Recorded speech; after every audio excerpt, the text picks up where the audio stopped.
Nearly 90% of the world's diamond export is done from India, with the diamond sector directly employing 1 million people in our country.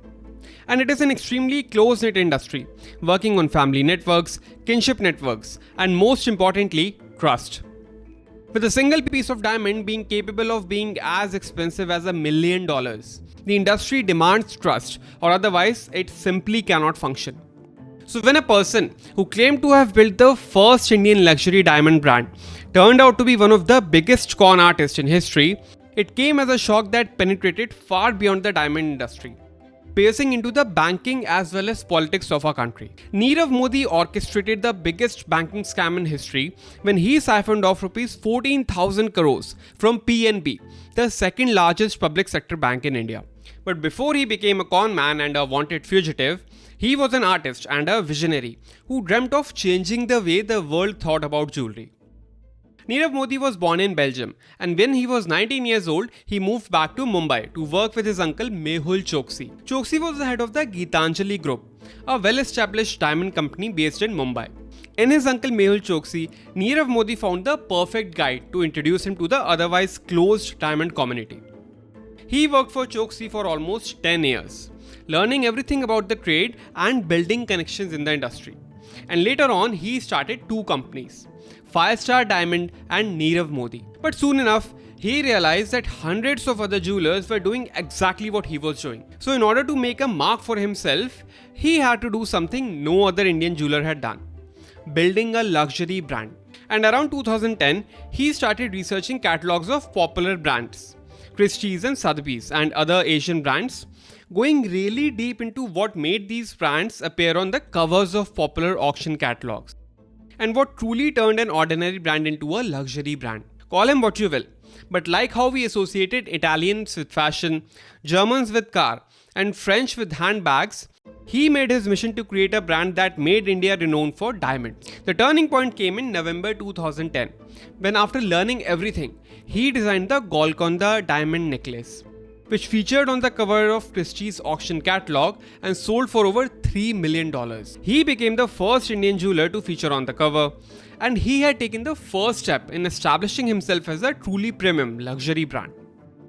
Nirav Modi's jewelry and designs were exceptionally beautiful. He might have turned out to be a con artist, but his art was absolutely flawless. He was a focused man who had a really good sense of jewelry design. Fashion magazines and brands loved him because he was spending so much money on sponsorship and advertising.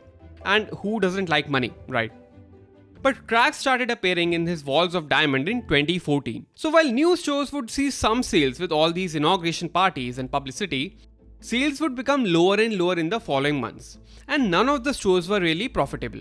This was when rumors started coming up that Nirav Modi was taking a lot of debt to finance his expansion. And back then, no one really paid attention to these rumors, even though they actually did turn out to be true. Nirav Modi was secretly siphoning off millions of dollars from the Punjab National Bank through an instrument called a letter of undertaking.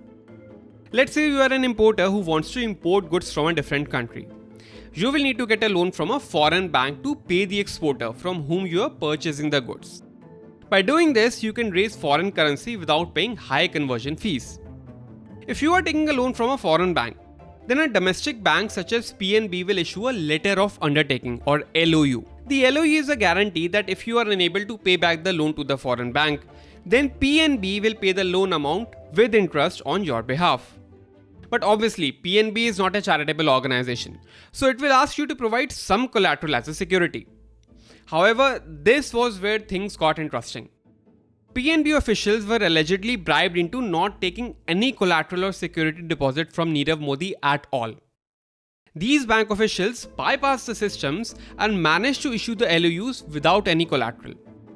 Nirav Modi managed to get several of these fake LOUs from PNB from 2011 to 2017.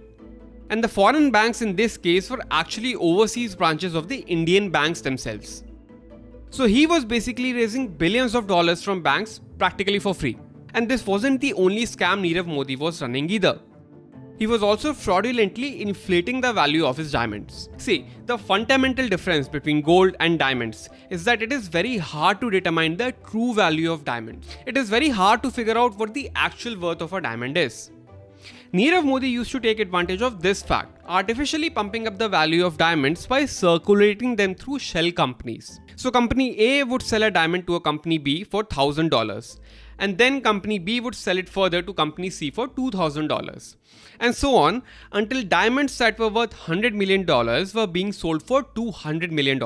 So finally, Nirav Modi would sell diamonds worth $100 million for $200 million, generating a margin of $100 million out of thin air. And all of these A, B, C companies were shell companies indirectly owned by Nirav Modi. But obviously, all of this was unknown back then. So while there were a lot of rumors and speculation, they did not really have an impact. As long as the publications and magazines kept getting paid by Nirav Modi for PR, everything was fine. Nirav continued to move ahead with even bigger steps as he opened his first international store in New York in September 2015. It was a massive event with major Hollywood stars and celebrities in attendance, announcing Nirav Modi's arrival on the world stage. He continued opening stores in the world's most popular cities. And by 2017, he had stores in London, Macau, Beijing, Singapore, and Hawaii. At this time, Forbes estimated that Nirav Modi was the 85th richest man in India with a fortune of about $1.8 billion. So how did this castle of glass finally come crashing down when everything was working so smoothly till 2017? Well, that is because midway through 2017, one of the officials that Nirav Modi was allegedly bribing, Deputy Manager Gokulnath Shetty, retired, and he was replaced by a new official. And when Nirav Modi's representatives went to the bank after that in January 2018 to get yet another LOU, they were told that they needed to provide some kind of collateral as security. To which the representatives casually responded that they never had to provide such collateral ever before. This was the moment when the bank officials started digging into their accounts. And the scam that had been ongoing for almost half a decade was slowly revealed. From an initial estimate of 280 crore rupees, it kept increasing as the investigation progressed. And finally, it was revealed that the actual amount was about 14,000 crore rupees or $1.8 billion, same as Modi's entire net worth back then. And suddenly, it was all over. Tax authorities raided and seized several offices and stores of Nirav Modi across the country. And just like that, thousands of people were left without a job in a single day. However, by the time the scam was revealed and the first FIR was filed in February 2018, Nirav Modi had already fled the country way before, in January 2018. For an entire year after that, no one knew where he was. Some speculated he was in New York, others said he was in Switzerland, and notices were issued to Interpol to arrest Nirav Modi. Eventually, journalists from the Daily Telegraph were able to locate Nirav Modi in London. He was hiding in plain sight, living in a luxurious penthouse, carrying on his business right in the middle of London. Once that video became public and his location was revealed, the Indian government requested the British government to extradite Nirav Modi to India. And soon, he was arrested and tried before a court in the UK. But as of October 2023, Nirav Modi continues to be in the UK. Even after 4 years of being found and virtually convicted of conducting the biggest scam in the history of Indian banks, he continues to avoid extradition. The only consolation is that he is in a prison in the UK and not roaming around freely like other fugitives. But why is this so? Is it really so easy to just steal money from the government and run off to another country? How do the Vijay Mallyas and Nirav Modis manage to do this? Well, this is one of the most severe drawbacks of following the due process of law. The legal system of UK is similar to India. There is the Westminster Court or lower court, then there is the High Court, and then there is the Supreme Court. And every defendant has the right to exhaust all available legal options before a judgment actually becomes binding. And this due process of law turns out to be very long and slow. Nirav Modi has been appealing against his extradition to India, claiming that the jails in India do not meet the human rights standard and that his mental condition is not stable and he might commit suicide. He was arrested in 2019. Then his trial started in the Westminster Court in 2020. The ruling of that court came out in 2021 and they actually did approve the extradition. But then Nirav Modi appealed the decision to the High Court in April of that year. His appeal was then heard in the High Court in December 2021. And in November 2022, he lost the appeal. He also lost the appeal to take the case to the Supreme Court. But even after this, he had two options left.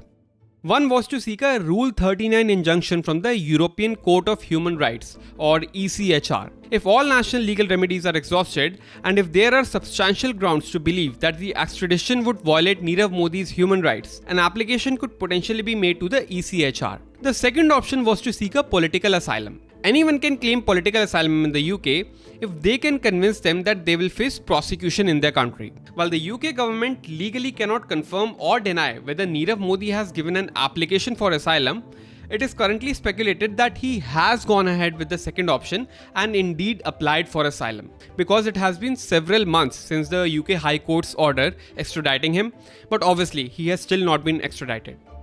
Remember, the brutal Nirbhaya rape case happened in 2012, but the convicts were finally hanged almost 8 years later in 2020. So due to this due process of law, you can still expect to wait for several more months, perhaps even years, to see Nirav Modi return to India.